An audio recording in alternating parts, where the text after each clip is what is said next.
అని వ్యక్తపరిచాడు. బీరూట్పై దాడి చేయొద్దు, ప్రపంచమంతా నిన్ను అసహ్యించుకుంటుంది అంటూ ట్రంప్ మాట్లాడుకొచ్చాడు. పద్ధతి మారకుంటే ఇజ్రాయెల్ మరింత ఒంటరవుతుంది. నీ వల్ల ఇరాన్తో శాంతి చర్చలు దెబ్బతింటున్నాయి. హెజబుల్లా కమాండర్లపై దాడుల పేరుతో భారీ స్థాయిలో భవనాలను కూల్చడం సరికాదు అంటూ ట్రంప్ మాట్లాడుకొచ్చాడు. నువ్వు ఒక పిచ్చోడివి, నేను లేకపోతే అవినీతి కేసుల్లో ఈ పాటికే జైల్లో ఉండేవాడివి అంటూ నెతన్యాహుకు ట్రంప్ ఫోన్ కాల్లో క్లాస్ పీకినట్టు తెలుస్తుంది. దాని తర్వాత ట్రూత్ సోషల్లో ట్రంప్ ఒక పోస్టును పెట్టాడు. నెతన్యాహు నా మాట వింటాడు, సైన్యాన్ని వెనక్కి తీసుకున్నాడు అంటూ ఆ ట్రూత్ సోషల్లో ట్రంప్ పెట్టిన ఆ పోస్ట్ను కూడా ఒకసారి చదివి వినిపించే ప్రయత్నం చేస్తా. ఒకసారి మనం చూస్తే, I had a very productive call with Prime Minister Bibi Netanyahu. First లైన్లో I had a very productive call అంటూ మాట్లాడుతున్నాడు. కానీ వాస్తవానికి నెతన్యాహుకి ట్రంప్ కాల్ చేసి చెడమడ వాయించేశాడు. చాలా చాలా కోపానికి వచ్చినట్టు తెలుస్తుంది. నెతన్యాహును బాగా తిట్టినట్టు కూడా తెలుస్తుంది. అలాగే Israel and there will be no troops going to Beirut and any troops that are on their way have already been turned back.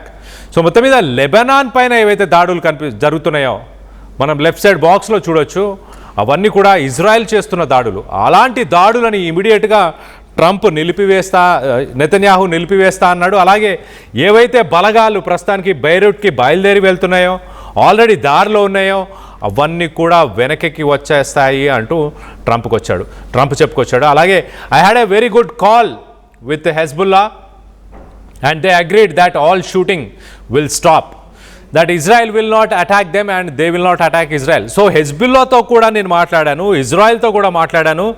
ఇద్దరు ప్రస్తుతానికి ఒక సీజ్ ఫైర్ ఒప్పందానికి ఇరు దేశాలు ఒప్పుకున్నాయి అంటూ ట్రంప్ సోషల్ మీడియా మాధ్యమంలో పెట్టాడు. కానీ చాలా క్లియర్గా అసలు జరిగిన విషయాలను కూడా చెప్పే ప్రయత్నం చేస్తాం. మొదటగా ట్రంప్ నెతన్యాహు కాల్ చేసి అరవడం జరిగింది. అరుస్తూ చాలా క్లియర్గా యు ఆర్ ఎఫ్ క్రేజీ, నువ్వు ఒక పిచ్చోడివి, అంటే you are a crazy person, you would be in prison if it weren't for me.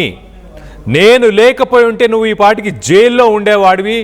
నేను నిన్ను కాపాడుతున్నాను, అందరూ నిన్ను ద్వేషించుకుంటున్నారు. Everybody hates Israel because of this అంటూ మొత్తానికైతే ఆ ఫోన్ కాల్లో నెతన్యాహుకి ఒక క్లాస్ పీకే ప్రయత్నం చేశాడు.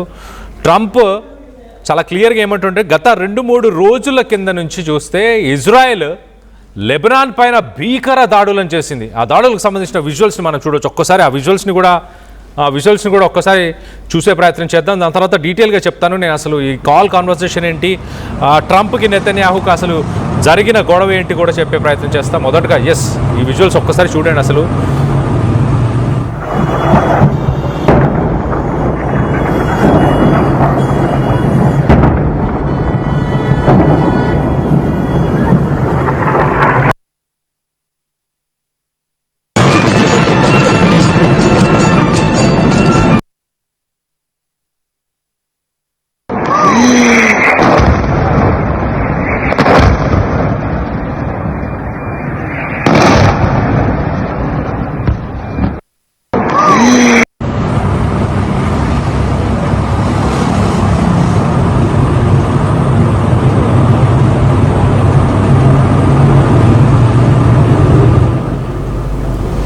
లెబనాన్ అనే దేశం పైన ఇజ్రాయెల్ దాడులని కంటిన్యూ చేస్తూనే వచ్చింది. అక్కడ ఎంతోమంది ప్రాణాలను కోల్పోయారు. దాదాపు 12 లక్షల మంది వాళ్ళందరూ వాళ్ళ నివాసాలని వదిలి వాళ్ళందరూ శరణార్థులుగా ప్రస్తుతానికి నార్దర్న్ లెబనాన్కి చేరుకున్నారు. అలాగే మిగతా దేశాలకు కూడా వెళ్ళే ప్రయత్నం చేస్తున్నారంటే అర్థం చేసుకోండి. ఒక 3,000 మంది లెబనాన్లో ప్రజలు చనిపోయారు. లెబనాన్ని మట్టు పెట్టాలి, ఎట్టి పరిస్థితుల్లో అక్కడ ఉన్న హెజ్బుల్లాని మట్టు పెట్టాలి అంటూ ఇజ్రాయెల్ మరి ముఖ్యంగా నెతన్యాహు అనుకుంటున్నాడు. కానీ ట్రంప్ మాత్రం నేను ఒక పక్కన ఇరాన్తో శాంతి చర్చలు జరుపుతున్నాను, ఒక కొలిక్కి తీసుకొచ్చే ప్రయత్నం చేస్తున్నప్పుడు నువ్వు లెబనాన్ పైన దాడులు చేస్తుంటే ఈ శాంతి చర్చలు ఎలా ముందుకెళ్తాయి? ఒక్కొక్క మెట్టు నేను ఇరాన్ని ఒక్కొక్క శాంక్షన్స్ ద్వారా ఒక్కొక్క మెట్టు వాళ్ళని దించే ప్రయత్నం చేస్తున్నప్పుడు నువ్వు ఇలా దాడులు చేస్తావా? నువ్వు ఒక పిచ్చోడివి.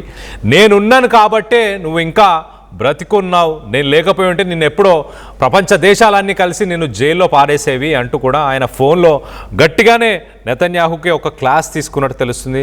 దాని తర్వాత ఒక గమనించాల్సిన విషయం ఏంటంటే ట్రంప్ యుద్ధాన్ని ముగించాలి, ఇరాన్తో ఎలాగో అలాగా మాట్లాడి ఇరాన్ దగ్గర ఉన్న యురేనియం రిజర్వ్స్ని వెనక్కి తీసేసుకోవాలి, లేకపోతే వాటి మీద కంట్రోల్ తీసుకొని కొంత శాంతి చర్చలు జరిపి ముందుకు తీసుకెళ్లాలి అని ట్రంప్ చూస్తున్న సమయంలో ఇజ్రాయెల్కి మాత్రం ఎట్టి పరిస్థితుల్లో ఇరాన్తో శాంతి చర్చలు అవసరమే లేదు. ఇరాన్ పైన భీకర దాడులు చేయాలి.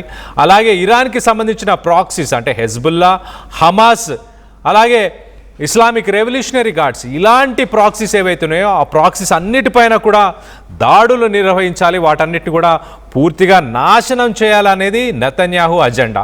సో ఈ అజెండాని నెతన్యాహు చాలా క్లియర్గా ముందుకు తీసుకెళ్లే ప్రయత్నం చేస్తున్నాడు. ట్రంప్కు ఎలాంటి ఇంటిమేషన్ ఇవ్వకుండా నెతన్యాహు లెబనాన్ పైన దాడులు చేశాడు.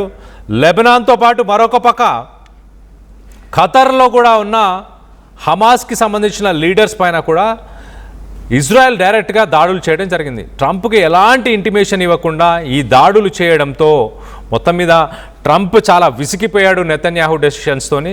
ఎట్టి పరిస్థితుల్లో ఇప్పటి నుంచి నేను చెప్పిన మాటే వినాలి నువ్వు, నేను లేకపోతే అసలు నీకు ఈ పాటికి నిన్ను జైల్లో వేసేవాళ్ళు అంటూ చెప్పుకొచ్చే ప్రయత్నం చేశాడు.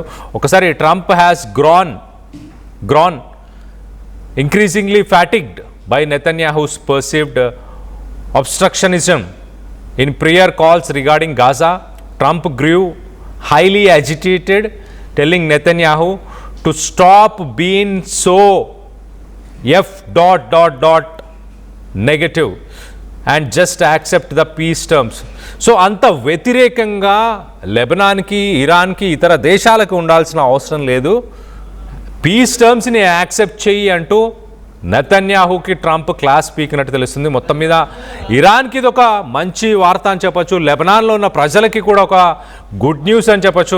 లెబనాన్లో దాదాపు 12 లక్షల మంది ఇప్పటికే వాళ్ళ నివాసాలను వదిలి పారిపోయిన పరిస్థితి. అలాగే 3,000కు పైగా ఈ లెబనాన్ దాడుల్లో, ఇజ్రాయెల్ చేసిన దాడుల్లో లెబనాన్లో 3,000కు పైగా వ్యక్తులు ఇప్పటిదాకా చనిపోయినట్టు తెలుస్తుంది. సో మొత్తం మీద ట్రంప్ తీసుకున్న ఈ డెసిషన్ వల్ల నెతన్యాహు దానికి కట్టుబడి ఉంటాడని మీరు భావిస్తున్నారా? ట్రంప్ చెప్పినట్టు లెబనాన్ పైన అమెరికా అలాగే ఇరాన్ పైన ఇజ్రాయెల్ దాడులు చేయకుండా ఆగుతుందని మీరు భావిస్తున్నారా? నెతన్యాహు ట్రంప్ తీసుకున్న ఈ డెసిషన్స్తో ఏకీభవిస్తున్నారని మీరు అనుకుంటున్నారా? మీ అభిప్రాయాలు ఏంటనేది కింద కామెంట్ రూపంలో తెలియపరచండి.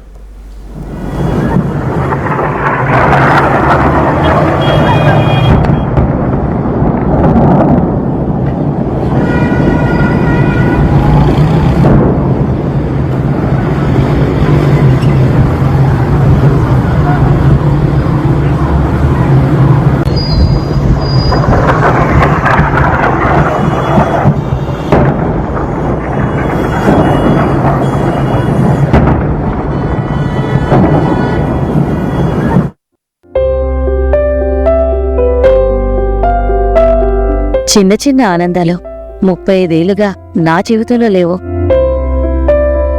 35 ఏళ్లుగా నేను డైపర్లలో బ్రతికాను. 6 సెంటీమీటర్ల ఫిస్టులా నా మూత్రాశయంలో లీకు కారణమైంది. ఎవరూ నాకు సహాయం చేయలేకపోయారు. ఏఐఎన్యూలో వైద్యులను కలిసే వరకు అక్కడ వారు రోబోటిక్ శస్త్రచికిత్సతో నాకు పరిష్కారం ఇచ్చారు. వారు నా ఆత్మవిశ్వాసాన్ని కూడా తిరిగిచ్చారు. Precision Care makes it possible. The Center for Robotic Surgery at AINU. 900 plus companies, 7.89 lakh per annum average CTC, 100% placements. KL deemed to be university.